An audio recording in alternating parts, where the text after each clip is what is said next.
Who did you read with? Murray Tobias, yeah, who's now, as he frequently has to point out, is now my junior on the Court of Appeal. That must be satisfying. Did he teach or impart anything to you in particular that you found useful for your practice later on? Oh, Murray was and is and remains a very good lawyer, and he was very supportive. But I do know that he had difficulty persuading his solicitors to direct work in my direction. Mm.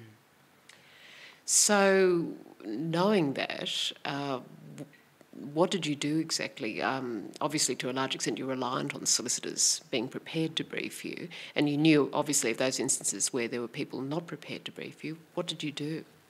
You just keep doing the work that you're given. And just let things build up. Yes, and it builds up. Yeah, yeah. I mean, there were other people who were very good. I mean, Murray's practice was in equity. It was very wide, but it was mostly in equity and land and environment work.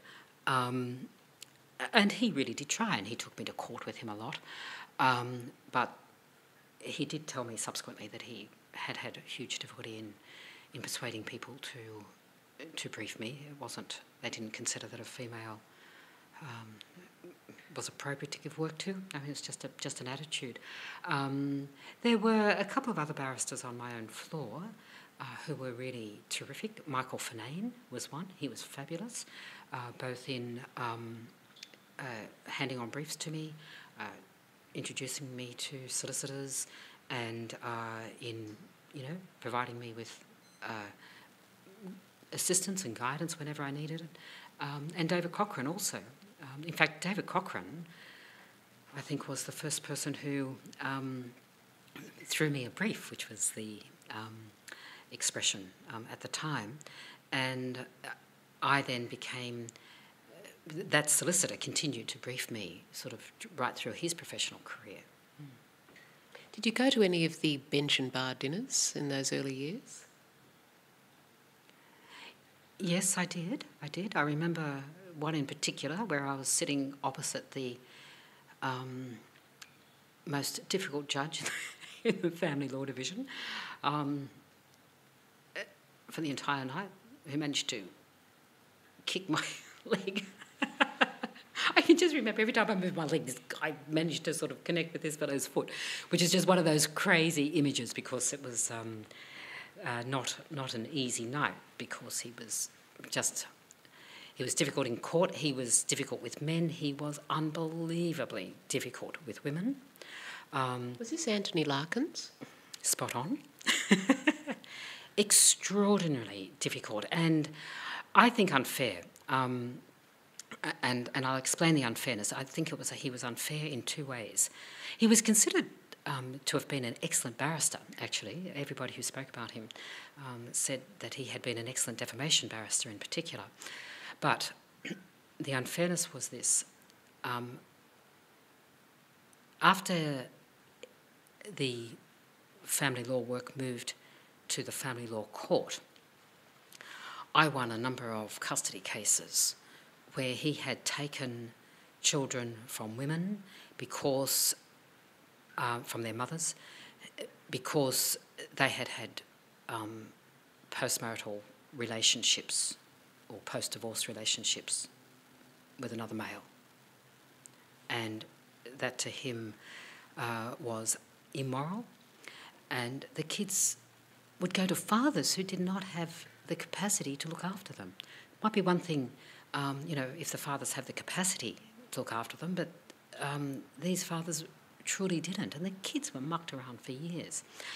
That was one unfairness. The other unfairness was this. I thought it got to the stage where I began to think that if I was briefed in a seriously disputed matter, that the interests of my clients might be jeopardised if I was briefed simply because I was a female.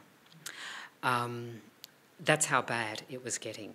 And then, of course, when the Family Law Act came in, the judges of that division were absorbed back into the other divisions of the court. And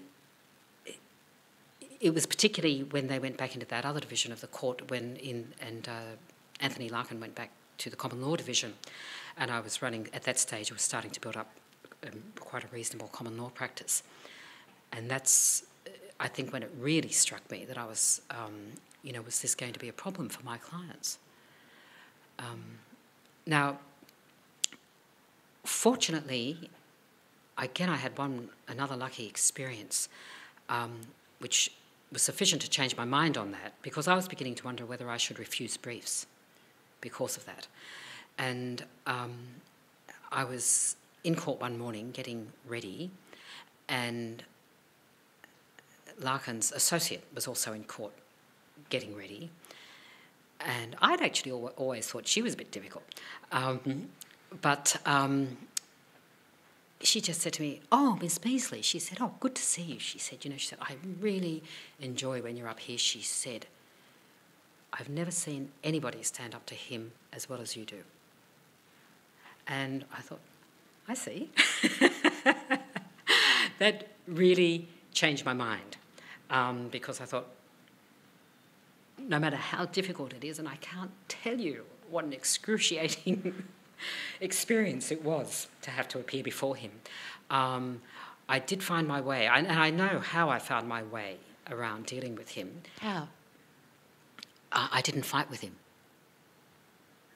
I let him carry on as much as he wanted to carry on, because I thought, and I worked this out very, very early when I was appearing before him, just doing undefended petitions. There were times when I would think I wasn't going to get an undefended petition through. He was so difficult.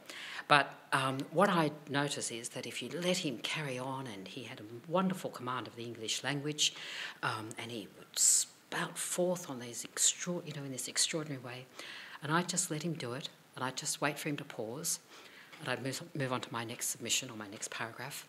And so in a way I let him not implode, but getting along that way.